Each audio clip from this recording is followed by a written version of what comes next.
நாம் மையப்படுவதாக. நாம் கிறிஸ்தவ வாழ்க்கையை பொறுத்த மட்டிலே நாம் பார்க்கிற காரியம் என்னன்னு சொன்னால், நாம் எபேசியரில் வாசிக்கிற வண்ணமாக, கிருபையினாலே விசுவாசத்தை கொண்டு ரட்சிக்கப்பட்டீர்கள்.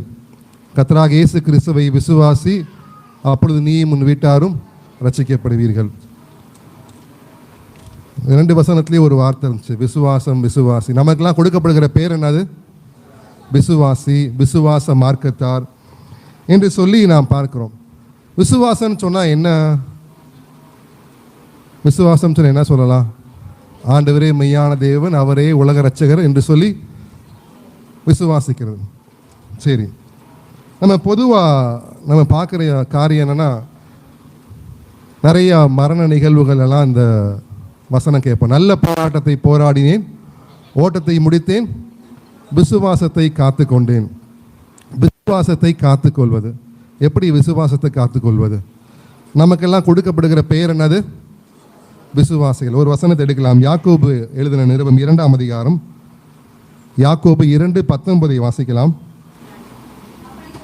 நல்லதுதான், பிசாசுகளும் விசுவாசித்து நடுங்குகின்றன. யாரும் விசுவாசிக்கிறாவா? பிசாசுகளும் விசுவாசிக்கின்றன, விசுவாசித்து நடுங்குகின்றன. அப்போ விசுவாசின்ற பேர் யாருக்கு கொடுக்கலாம்? நம்ம ஃபீல் பண்ணுறோம், சாத்தானுக்கு கொடுக்கலாம். அப்படியா? இல்லை, அப்படி கிடையாது. அப்போ நல்ல போராட்டத்தை போராடினேன், ஓட்டத்தை முடித்தேன், விசுவாசத்தை காத்து கொண்டேன். அப்புறம் பார்க்குறோம், விசுவாசத்தை, நல்ல போராட்டத்தை போராடி என்று சொல்லி பார்க்குறோம். அப்போ கிறிஸ்துவுக்குள்ளாக ஒரு மனிதனுடைய விசுவாசம் என்பது அது வெறும் விசுவாசம், வெறும் நம்பிக்கை, ஆண்டவர் மேலே வைத்திருக்கிற நம்பிக்கைன்னு கிடையாது. எல்லாரும் கவனிக்கிறீங்களா? விசுவாசம் சொல்கிறது நம்ம வெறுமனே ஆண்டவர் மேலே வைக்கிற நம்பிக்கை என்பது கிடையாது. விசுவாசம் என்பது இருபக்கம் நாணயம் போல. விசுவாசம் என்பது இருபக்கம் நாணயம் போல. அதாவது விசுவாசித்தல், விசுவாசமாக இருத்தல். ஈஸியாக புரியும்படிக்க சொல்லணும்னா, ஒரு தலைவனுக்கு ஒரு விசுவாசி இருக்கிறார். ஒரு தலைவனுக்கு ஒரு அப்புறம் என்ன அர்த்தம்? அந்த தலைவனுக்கு விசுவாசமாக இருக்கிறாருன்னு அர்த்தம். அந்த தலைவனுக்கு விசுவாசமாக இருக்கிறாருன்னு சொல்லி அர்த்தம். சரி, ஒரு வசனத்தை நம்ம வாசிக்கலாம். 1 பேதுரு 1ஆம் அதிகாரம் 7ஆம் வசனம். 1 பேதுரு 1ஆம் அதிகாரம் 7ஆம் வசனம். அழிந்து போகிற பொன் அக்கினியினாலே சோதிக்கப்படும், அதை பார்க்கிலும் அதிக விலையேறப்பட்டதாக இருக்கிற உங்கள் விசுவாசம் சோதிக்கப்பட்டு இயேசு கிறிஸ்து வெளிப்படும் போது உங்களுக்கு புகழ்ச்சியும் கனமும் மகிமையும் உண்டாக காணப்படும். நாம் ரட்சிக்கப்பட்டு கிறிஸ்துவுக்குள்ளாக வந்து பல வருடங்கள் ஆகியிருக்கலாம், இல்லையா? ஆண்டவருக்குள்ளாக இயேசு கிறிஸ்துவை சொந்த இரட்சகராக ஏற்றுக்கொண்டு பல வருடங்கள் ஆகியிருக்கலாம். நாம் விசுவாசத்தை காத்து கொள்ள வேண்டும் என்று சொல்லி பார்க்குறோம். இந்த வசனத்தில் வாசிக்கிறோம், அதிக விலையேறப்பட்டதாக இருக்கிற உங்கள் விசுவாசம் சோதிக்கப்பட்டு ஆண்டவர் வெளிப்படும் போது அதுவும் காணப்பட போகிறது, அதுவும் வெளிப்பட போகிறது. நம்முடைய விசுவாசம் எந்த அளவாக இருந்ததுன்னு சொல்லி ஆண்டவர் வரும்போது வெளிப்பட போகிறது. அப்படின்னு சொன்னால் நம்முடைய விசுவாசம் எப்படி வெளிப்பட போகுது? நம்மளை பொறுத்த வரைக்கும் விசுவாசம் சொன்னாலே வெறுமனே நம்பிக்கை, விசுவாசிக்கிறது, கடுகளவு விசுவாசம் இப்படின்னு பார்க்குறோமே. அப்போ இங்கே பார்த்தா ஆண்டவர் வந்து நம்முடைய விசுவாசம் சோதிக்கப்பட்டு அவர் வரும்போது வெளிப்படணும்னு பார்க்குறோமே. சரி, அதைத்தான் இன்றைக்கு எனக்கு பிரயோஜனமாக இருந்த ஒன்றை தான் உங்களோடு சிந்திக்க வேண்டும் என்று ஆசைப்படுகிறேன். விசுவாசத்தை காத்துக்கொள்ள வேண்டும் என்று நாம் சிந்திக்கிற போது, விசுவாசம் கர்த்தருடைய பார்வையிலே அளவிடப்படுகிறது, சோதிக்கப்பட்டு அளவிடப்படுகிறது. எதை பொறுத்தெல்லாம் கிறிஸ்துவுக்குள்ளாக வந்திருக்கிற என்னுடைய விசுவாசமும் உங்களுடைய விசுவாசமும் கர்த்தருக்கு முன்பதாக சோதிக்கப்படும் என்று சொல்லி ஒரு சில காரியங்களை வாசிக்கலாம். 2 கொரிந்தியர் 4ஆம் அதிகாரம் 19ஆம் வசனத்தை வாசிக்கலாம். 2 கொரிந்தியர் 4:13.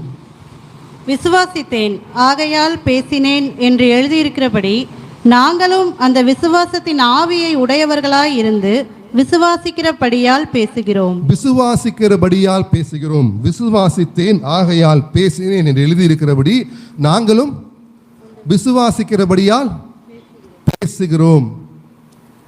ஸோ ஒரு மனிதன் அவன் ஆண்டவரை விசுவாசித்திருக்கிறான், விசுவாசியா இருக்கிறான் என்று சொன்னால் என்ன பண்ணுவானா? பேசுவான். அந்த அதிகாரத்தில் முன்னாடி நம்ம பார்த்தோம்னா ஆண்டவருடைய மரணத்தை குறித்து பவுல் சொல்லுகிறதை நான் பார்க்க முடியும். புரிந்து கொள்கிற காரியம் என்ன? ஆண்டவரை சொந்த இரட்சகராக ஏற்றுக்கொண்டு விசுவாசித்து நாம் விசுவாசிகளாக இருக்கிறோம் என்று சொன்னால் நாம் என்ன பண்ணணும்? அவரை பற்றி பேச வேண்டும். அவர் எதற்காக மரித்தார், எதற்காக உயிர் தெழுந்தார் என்று சொல்லி நானும் நீங்களும் நம்முடைய நண்பர்களுக்கு, சொந்த பந்தங்களுக்கு நாம் பேச வேண்டும். அதை பொறுத்து தான் நம்முடைய விசுவாசம் என்னன்னு சொல்லிட்டு ஆண்டவர் பார்க்குறாரு. நேரம் கம்மியானதுனால நான் வேகமாக நான் போகிறேன். ஸோ விசுவாசத்தின் ஆகையால் பேச வேண்டும். இரண்டாவது, தீத்துவின் நிருபம் 3ஆம் அதிகாரம், தீத்து 3ஆம் அதிகாரம் 8ஆம் வசனத்தை வாசிக்கலாம். இந்த வார்த்தை உண்மையுள்ளது. தேவனிடத்தில் விசுவாசமானவர்கள் நற்கிரியைகளை செய்ய ஜாக்கிரதையாய் இருக்கும்படி நீ போதும். தேவனிடத்தில் விசுவாசமானவர்கள் நற்கிரியைகளை செய்ய ஜாக்கிரதையாய் இருக்கும்படி. தேவனிடத்தில் விசுவாசமானவர்கள் நற்கிரியைகளை செய்ய ஜாக்கிரதையாக இருக்கும்படி. ஒரு ஊழியக்காரர் இப்படி சொன்னார். அவர் என்ன சொன்னார்னா, இன்றைய கிறிஸ்தவமானது மிஷினரிமார்களுடைய தியாகங்களிலே குளிர் காய்ந்து கொண்டிருக்கிறதுன்னு சொன்னார். இன்றைக்கு கிறிஸ்தவ மக்கள் மத்தியிலே நற்கிரியைகள் வெகுவாக குறைந்து போன காலகட்டங்களிலே நானும் நீங்களும் வாழ்ந்து கொண்டிருக்கின்றோம். நானும் நீங்களும் கர்த்தரை விசுவாசிக்கிறோம் என்று சொன்னால், பல வருட விசுவாசியா இருக்கிறோம் என்று சொன்னால், அவர் மேலே நாம் அதிக விசுவாசம் உள்ளவர்களாய் நாம் இருக்கிறோம்னு சொன்னால் நாம் என்ன பண்ணணுமா? நற்கிரியைகளை செய்யணும். நற்கிரியைகளை செய்கிறதற்கு ஜாக்கிரதை உள்ளவர்களாக இருக்கணும். அப்போ நம்ம பார்த்துக்கலாம், நம்ம எந்த அளவு ஆண்டவரை பற்றி மற்றவங்களுக்கு சொல்கிறோம், எந்த அளவு நற்கிரியைகளை நாம் செய்கிறோம், இதை பொறுத்து நம்முடைய விசுவாசம் எந்த அளவு இருக்கிறது என்று சொல்லி நானும் நீங்களும் நம்மை நாமே அளவிட்டுக் கொள்ளலாம். மூன்றாவது, 2 கொரிந்தியர் 5ஆம் அதிகாரம் 6 முதல் 8 வசனத்தை வாசிக்கலாம். 2 கொரிந்தியர் 5, 6 to 8. நாம் தரிசித்து நடவாமல் விசுவாசித்து நடக்கிறோம். இந்த தேகத்தில் குடியிருக்கையில் கர்த்தரிடத்தில் குடியிராதவர்களாய் இருக்கிறோம் என்று அறிந்தும் எப்பொழுதும் தைரியமாய் இருக்கிறோம். நாம் தைரியமாகவே இருந்து இந்த தேகத்தை விட்டு குடிபோகவும் கர்த்தரிடத்தில் குடியிருக்கவும் அதிகமாய் விரும்புகிறோம். நாம் தரிசித்து நடவாமல் விசுவாசித்து நடக்கிறோம். இந்த 3 வசனத்திலையும் ஒரு வார்த்தை திரும்பி திரும்பி வருது. நாம் நாம் நாம்.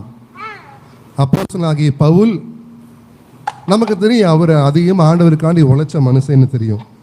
ஸோ அப்படிப்பட்ட தேவனுடைய மனிதர் தன்னை மட்டும் சொல்லலை. எப்படி சொல்றாரு? கொரிந்தியர் சபையில் இருக்கிற மக்களையும் சேர்த்து சொல்றாரு, நாம் அதிகமாய் விரும்புகிறோம். எதனால விரும்புகிறோம்? விசுவாசிக்கிறபடியால் விரும்புகிறோம். இன்னைக்கு கிறிஸ்தவ வட்டாரத்துலேயும் ஒரு மரணம்னு சொன்னால், ஒரு சாவுன்னு சொன்னால், ஐயோ சாவா, ஐயோ மரணமா அப்படின்னு சொல்லி பயப்பட்டு அதை விரும்பாத ஒரு நிலையிலே இன்றைக்குள்ள கிறிஸ்தவம் எப்படியெல்லாம் செழிப்பாக வாழலாம், எப்படியெல்லாம் இருக்கிற வரைக்கும் சுகபோகமாக ஜீவிக்கலாம்னு சொல்லிட்டு இன்னைக்கு கிறிஸ்தவர்களுடைய உபதேசமானது மாறி போய்விட்டது. ஆனால் நாம் விசுவாசிக்கிறோம் என்று சொன்னால், விசுவாசித்து நடக்கிறோம் சொன்னால், நம்முடைய பேச்சும் நம்முடைய விருப்பமும் எதை குறித்து இருக்கணும்? நித்தியத்தை குறித்து இருக்கணும். நாம் இவ்வுலகத்திற்குரியவர்கள் அல்ல. நாம் எல்லா ஆண்டவரை விசுவாசிக்கிற எல்லா குடும்பங்கள்லையும் எதை குறித்து பேசணும் தெரியுமா? மரணத்தை குறித்து பேசணும்.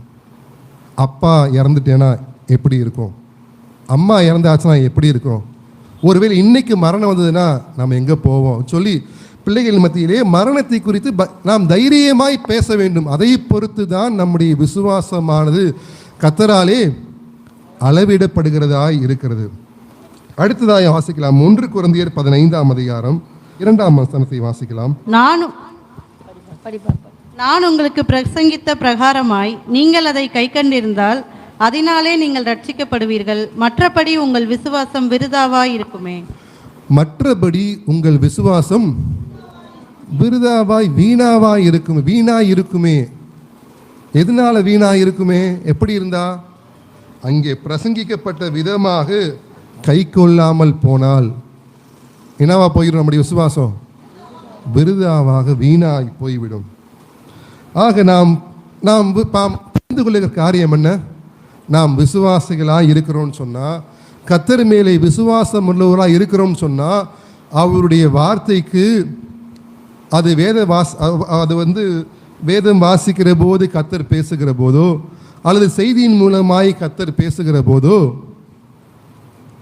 நாம் அந்த வார்த்தைக்கு கீழ்ப்படுகிறவர்களாக செவி சாய்க்கிறவர்களாக இருக்க வேண்டும். இன்னைக்கு நிறைய பிரசங்கம் கூடிருச்சு. என்ன கூடிருச்சு? நிறைய பிரசங்கம். இன்னைக்கு யூடியூப் போட்டால் எக்கச்சக்கமான பிரசங்கம். ஒரு காலத்தில் தேவனுடைய தாசன்மார்கள் ரொம்ப பிரயாசப்பட்டு பிரசங்கங்கள் ஆயத்தம் பண்ணுவாங்க. அப்படிப்பட்ட நாட்கள் இருந்தோம். இன்னைக்கு ஏராளமான பிரசங்கங்கள் இருக்கிறது. இன்னைக்கு அது அதிகமானனால எப்படி ஆயிடுச்சு? இந்த பிரசங்கம் என்ன ஆயிடுச்சு? நல்லா இருக்கு. இந்த பிரசங்கம் அதை விட பெட்டராக இருக்கு சொல்லி மார்க்கு போடக்கூடிய ஒரு நிலையிலேயே இன்றைய கிறிஸ்தவ சமுதாயமானது மாறி போய்விட்டது. நாம் ஒன்றை மறந்து போய்விடக்கூடாது. என்ன மறந்து போயிடக்கூடாது? லட்சக்கணக்கான மக்களை வழிநடத்துவதற்கு ஆண்டவர் யாரை தெரிந்து கொண்டார்? மோசையை தெரிந்து கொண்டார். மோசை எப்படிப்பட்டவனா இருந்தா? திக்குவாயனா தான். ஒரு மோசையை இங்கே நம்ம பேச விட்டோம்னு எப்படி பேசுவார்? எவ்வளோ திக்கி இருப்பார். பார்க்குற நம்மளுக்கு எப்படி இருக்கும்? ஆனால் ஆண்டவர் அதை பார்க்கிறவர் அல்ல. எப்படி அழகான வசனிப்பான மொழிகளிலே சொல்லப்பட்டாலும், சாதாரணமாக எளிமையாய் சொல்லப்பட்டாலும், நம்ம அவருடைய வார்த்தைக்கு கீழ்ப்படுகிறவர்களாக இருக்கிறோமான்னு சொல்லிட்டு தான் என்னுடைய விசுவாசத்தையும் உங்களுடைய விசுவாசத்தையும் ஆண்டவர் என்ன பண்ணுறாரு? அளவிட்டு பார்க்குறாரு. நம்முடைய விசுவாசமானது கர்த்தருக்கு முன்பதாக ரிஜிஸ்டர் செய்யப்பட்டு சோதிக்கப்பட்டு கொண்டே இருக்கிறது. அடுத்து நான் வாசிப்போம். 1 தீமோத்தேயு 3ஆம் அதிகாரம் 9ஆம் வசனத்தை வாசிக்கலாம். விசுவாசத்தின் ரகசியத்தை சுத்த மனசாட்சியிலே காத்து கொள்ளுகிறவர்களாயும் இருக்க வேண்டும். விசுவாசத்தின் ரகசியத்தை சுத்த மனசாட்சியிலே காத்து கொள்ளுகிறவர்களாக இருக்க வேண்டும். நாம் எடுக்க வேண்டாம். அதே 1 தீமோத்தேயு 1:5 வாசிக்கிற போது கூட சுத்தமான இருதயத்திலும் நல் மனசாட்சியிலும் மாயமற்ற விசுவாசத்திலும் பிறக்கும் அன்பே என்று சொல்லி நாம் பார்க்கிறோம். ஆக விசுவாசம் நம்மிடத்தில் இருக்கும் என்று சொன்னால் நம்மிடத்தில் என்ன இருக்கணும்? சுத்த மனசாட்சி இருக்கணும். என்ன இருக்கணும்? சுத்த மனசாட்சி, நல் மனசாட்சி இருக்கணும். நாம் பார்த்துருப்போம். இன்னைக்கு பொய் சொல்றது என்ன? அது சர்வசாதாரணமான உலகத்திலே வாழ்ந்து கொண்டிருக்கின்றோம். மனசாட்சியிலே சூடுண்ட பொய்யருடைய நம்முடைய மனசாட்சி அது செத்த மனசாட்சியாக நல் மனசாட்சியாக இல்லாமல் இருக்கிறது என்று சொன்னால், நம்ம பொய் பெரிய சோதனைலாம் தேவையில்லை. நம்ம பொய் பேசுகிறோன்னு சொன்னாலே நம்மளுடைய விசுவாசத்துடைய லெவல் எங்கே இருக்குதுன்னு நம்ம புரிஞ்சுக்க முடியும். கணவனிடத்திலோ மனைவியிடத்திலோ பிள்ளையிடத்திலோ வேலை செய்கிற இடங்களிலோ நம்மளை சுற்றியுள்ள மக்கள் மத்தியிலோ சொந்த பந்தங்கள் மத்தியிலோ அல்லது நம்மோடு பழகுகிற மற்ற தேவனுடைய பிள்ளைகளிடத்திலோ ஈஸியாக பொய் பேசுகிறவங்களா இருக்கிறோன்னு சொன்னாலே அவனுடைய மனசாட்சி எப்படி இருக்குன்னு அர்த்தம்? சுத்த மனசாட்சி, நல் மனசாட்சியா இல்லைன்னு அர்த்தம். இது பொய்ன்றது ஒரு ஜஸ்ட் ஒரு எக்ஸாம்பிள். அந்த உங்களுக்கெல்லாம் மனசாட்சியே இல்லையா இப்படிலாம் பேசுறதுக்கு? உங்களால் மனசாட்சியே இல்லையா இப்படிலாம் செய்கிறதுக்கு? இப்படி சொல்லி நம்ம அநேக சர்வசாதாரணமாக சொல்ல கேள்விப்பட்டிருப்போம்.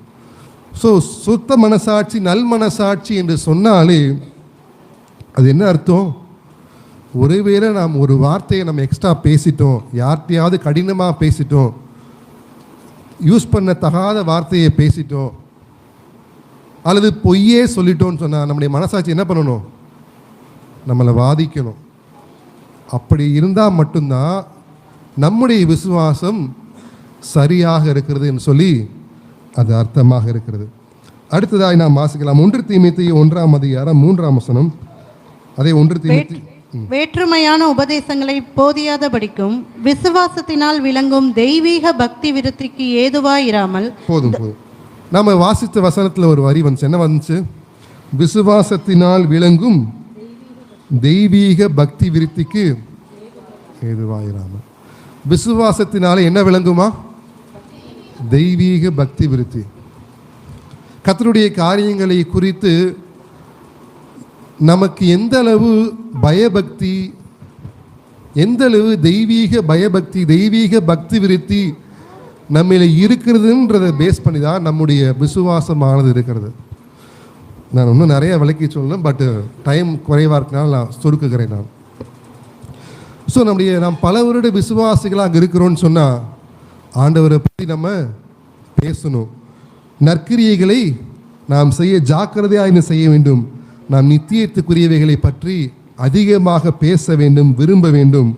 கர்த்தருடைய வார்த்தை கீழ்ப்படிய வேண்டும். சுத்த மனசாட்சியை காத்துக்கொள்ள வேண்டும். விசுவாசத்தினால் விளங்கும் தெய்வீக பக்தி விருத்தி உடையவர்களாய் நாம் இருக்க வேண்டும். அடுத்ததாய் நாம் பார்க்கிற போது 1 தீமோத்தேயு 5ஆம் அதிகாரம் 1 தீமோத்தேயு 5ஆம் அதிகாரம் 8ஆம் வசனத்தை வாசிக்கலாம். ஒருவன் தன் சொந்த ஜனங்களையும் விசேஷமாக தன் வீட்டாரையும் விசாரியாமற் போனால் அவன் விசுவாசத்தை மறுதலித்தவனும் அவிசுவாசியிலும் கெட்டவனுமாயிருப்பான். ரொம்ப கடினமான வார்த்தையா இருக்கு இல்லையா? ஒருவன் அவனுடைய விசுவாசத்தை என்ன பண்ணிடுவானா? மறுதலித்தவனா இருப்பானா, அவிசுவாசியிலும் கெட்டவனா இருப்பானா. விசுவாசத்தை மறுதலிக்கிறதுனா என்ன சொல்லுவோம்? உயிரே போல என்ன பண்ண மாட்டேன், ஆண்டவர் மறுதலிக்க மாட்டேன், இப்படிலாம் சொல்லி கேள்விப்பட்டிருப்போம். ஆண்டவருக்கான உயிரை கொடுக்க கூட நான் ரெடி, உயிரே போல என்ன பண்ண மாட்டேன், ஆண்டவரை மறுதலிக்க. ஆனால் ஆண்டவரே சொல்றாரு, நீ என்ன ஒரு விசுவாசத்தை நீ மறுதலிச்சவன் எப்போ? ஒருவன் தன் சொந்த குடும்பத்தை விசேஷமாக தன் வீட்டாரை விசாரியாமற் போனால். ஆண்டவர் விசாரிக்கிற ஒரு குணத்தை மிக மிக முக்கியமாய் பார்க்கிறார். எதை பார்க்கிறாரு? எதை பார்க்கிறாரு? விசாரிக்கிற குணத்தை. நம்முடைய ஆண்டவர் எப்படிப்பட்டவர்? அவர் உங்களை விசாரிக்கிறவரானபடியால் என்று சொல்லி வாசிக்கிறோம். நம்முடைய ஆண்டவர் விசாரிக்கிறவர். நாமும் நம்முடைய சொந்த குடும்பத்தை, நம்முடைய சொந்த சபையாரை, நாம் அறிமுகமான மக்களை விசாரிக்க வேண்டியது ஒவ்வொருடைய தேவனுடைய பிள்ளையின் மேலே விழுந்துள்ள பெரிய கடமையாக இருக்கிறது. அப்போ நம்ம யோசித்து பார்த்தோம்னா நம்ம எந்த அளவுக்கு மற்றவங்களை விசாரிக்கிறோம், நம்ம எந்த அளவுக்கு மற்றவங்களை நம்ம நம்முடைய சொந்த பந்தங்களோ அல்லது உற்றார் உறவினரோ அல்லது நண்பர்களோ அல்லது சபையில் இருக்கிற உடன் விசுவாசிகளோ அல்லது ஊழியக்காரர் குடும்பமோ எப்படிப்பட்டவளாக இருந்தாலும் நாம் அன்பாய் கரிசனையாய் விசாரிக்க வேண்டியது நம் மேலே விழுந்த பெரிய கடமையாக இருக்கிறது. அப்படி நம்ம விசாரியாமல் இருக்கிறோன்னு சொன்னால் நம்முடைய விசுவாசத்தையே மறுதளிச்சவங்கன்னு சொல்லிட்டு ஆண்டவர் சொல்கிறத பார்க்குறோம். அடுத்ததாக பிலோமோன் 1:6 வாசிக்கலாம். உங்களிலுள்ள சகல நன்மைகளும் தெரியப்படுகிறதினாலே உம்முடைய விசுவாசத்தின் அந்நியோன்யம் கிறிஸ்து இயேசுவுக்காக பயன்பட வேண்டும் என்று வேண்டுதல் செய்கிறேன். உம்முடைய விசுவாசத்தின் அந்நியோன்யம் இயேசு கிறிஸ்துவுக்காக பயன்பட வேண்டும் என்று வேண்டுதல் செய்கிறேன். எல்லாம் சொல்லலாமா? உங்கள் விசுவாசத்தின் அந்நியோன்யம் யாருக்கு பயன்படணுமா? கிறிஸ்து இயேசுவுக்காக பயன்பட வேண்டும். ஆண்டவரை சொந்த இரட்சகராக ஏற்றுக்கொண்டு வந்து பல அறிமுகங்கள், பல ஐக்கியங்கள் ஒவ்வொரு தேவனுடைய பிள்ளைக்கும் கிடைக்கும். அப்படிப்பட்ட ஐக்கியங்கள், அப்படிப்பட்ட அந்த அந்நியோன்யங்கள் யாருக்கு பயன்பட வேண்டுமா? யாருக்கு பயன்பட வேண்டும்? இயேசு கிறிஸ்துவுக்கு. உடன் விசுவாசிகளோடு இருக்கிற அந்த அந்நியோன்யம், உடன் விசுவாசிகளோடு இருக்கிற அந்த ஐக்கியம், அந்த ஐக்கியம் எதுக்கு இருக்கக்கூடாது? அதை பற்றி இங்கே டிஸ்கஸ் பண்ண, அவங்கள பற்றி பேச, இவங்களை பற்றி பேச, இதை வேற மாதிரி பண்ணால் எப்படி இருக்குன்னு சொல்லிட்டு வேற விதமாய் சிந்திக்க, இப்படி நிலையிலெல்லாம் அல்ல. மாறாக நம்முடைய விசுவாசத்திற்குள்ளாக நமக்கு கிடைத்திருக்கிற அந்நியோன்யம் எதுக்கு பயன்பட வேண்டுமா? இயேசு கிறிஸ்துவுக்காக பயன்பட வேண்டும். அடுத்ததாக நாம் பார்க்கலாம். எபிரேயர் 11ஆம் அதிகாரம் 6ஆம் வசனத்தை வாசிக்கலாம். விசுவாசம் இல்லாமல் தேவனுக்கு பிரியமாய் இருப்பது கூடாத காரியம். ஏனென்றால் தேவனிடத்தில் சேருகிறவன் அவர் உண்டென்றும் அவர் தம்மை தேடுகிறவர்களுக்கு பலன் அளிக்கிறவர் என்றும் விசுவாசிக்க வேண்டும். விசுவாசம் இல்லாமல் தேவனுக்கு பிரியமாய் இருப்பது கூடாத. ஏனென்றால் சொல்லிட்டு எதை பற்றி சொல்லியிருக்கார் ஆண்டவர்? தேவனிடத்தில். அப்புறம் என்ன அர்த்தம்? அப்புறம் என்ன அர்த்தம்? நம்ம ஜெபிக்கிறதா சொல்றாரு. ஆண்டவர் ஜெபிக்கிறப்போ அவர் பலன் கொடுப்பார், பதில் கொடுப்பார். என்ன பண்ணணுமா? விசுவாசிக்கணும். நாம் விசுவாசிக்கிறோம்னு சொன்னால், விசுவாசம் இருந்தால் என்ன பண்ணுவோம்? ஜெபிக்கவே செய்வோம். விசுவாசம் இருந்தால் தான் ஜெபிக்கவே செய்வோம். அப்போ ஜெபம் இல்லைன்னா விசுவாசமே இல்லைன்னு அர்த்தம்.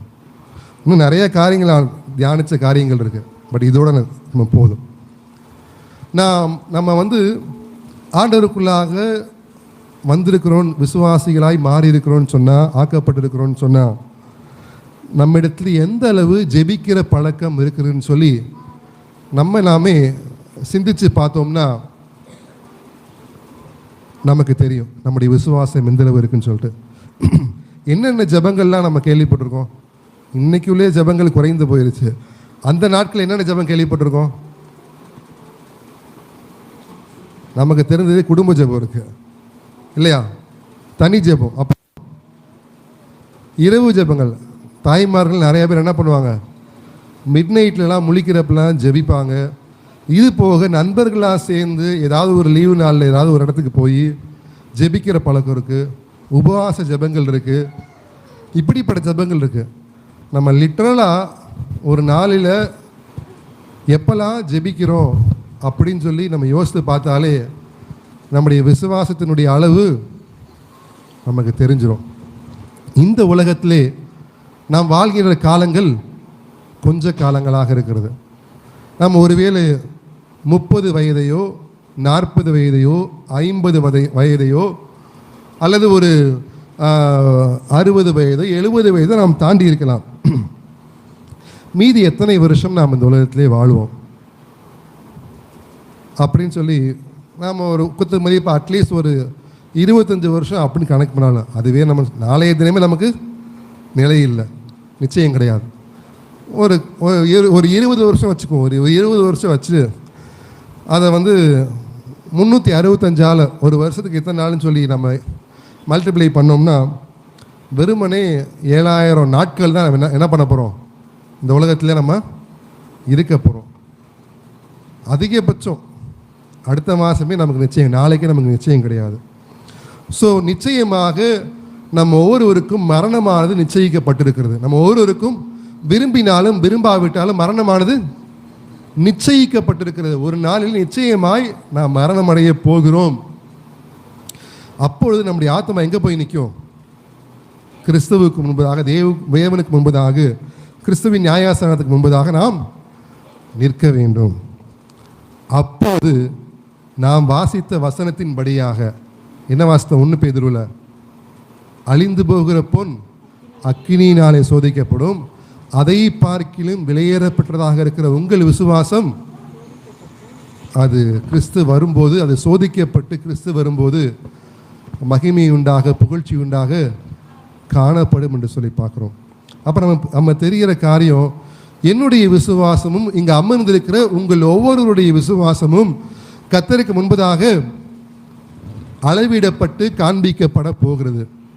கர்த்தருக்கு முன்பதாக அளவிடப்பட்டு காண்பிக்கப்பட போகிறது. கர்த்தருக்கு முன்பு எல்லாருக்கும் மத்தியிலும் எல்லாருக்கும் முன்பதாகவும் நம்முடைய விசுவாசமானது அது வெளிப்பட போகிறது. விசுவாசம் சொன்னால் வெறுமனை விசுவாசம் அப்படின்னு சொல்லி ஒரு ஏதோ ஒரு பொருள் ஆண்டவர் நிப்பாட்ட போகிறது இல்லை. நம்ம வாசித்த வசனத்தின்படியா எந்த அளவு ஆண்டவரை பற்றி நாம் சொல்லி இருக்கிறோம், எந்த அளவு ஆண்டவரை பற்றி நம்முடைய சொந்த பந்தங்களுக்கோ, நம்முடைய நண்பர்களுக்கோ, நம்மோடு உடன் வேலை செய்கிறவர்களுக்கோ,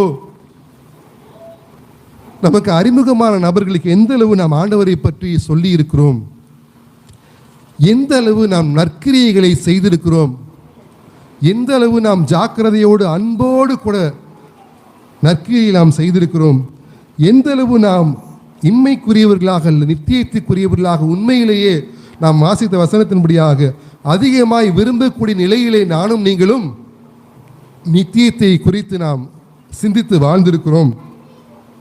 கர்த்தருடைய வார்த்தைக்கு, அவருடைய பிரசங்கத்துக்கு, வேத வசனத்தின் மூலமாய் நாம் போதிக்கப்படுகிற போது, வாசிக்கிற போது அவருடைய வார்த்தைக்கு நாம் மனமும் கீழ்ப்படிந்திருக்கிறோம். எப்படிப்பட்ட மனசாட்சி நானும் நீங்களும் உடையவர்களாய் நாம் இருந்திருக்கிறோம். எப்படிப்பட்ட பயபக்தி, எப்படிப்பட்ட தெய்வீக பயபக்தி, தெய்வீக பக்தி விருத்தி என்னிலும் உங்களிலும் இருந்திருக்கிறது என்று சொல்லி அந்த காரியமும் எந்த அளவு நானும் நீங்களும் மற்றவர்களை விசாரித்திருக்கிறோம். எதுக்கெல்லாம் நம்ம வாய் திறக்கிறோம்?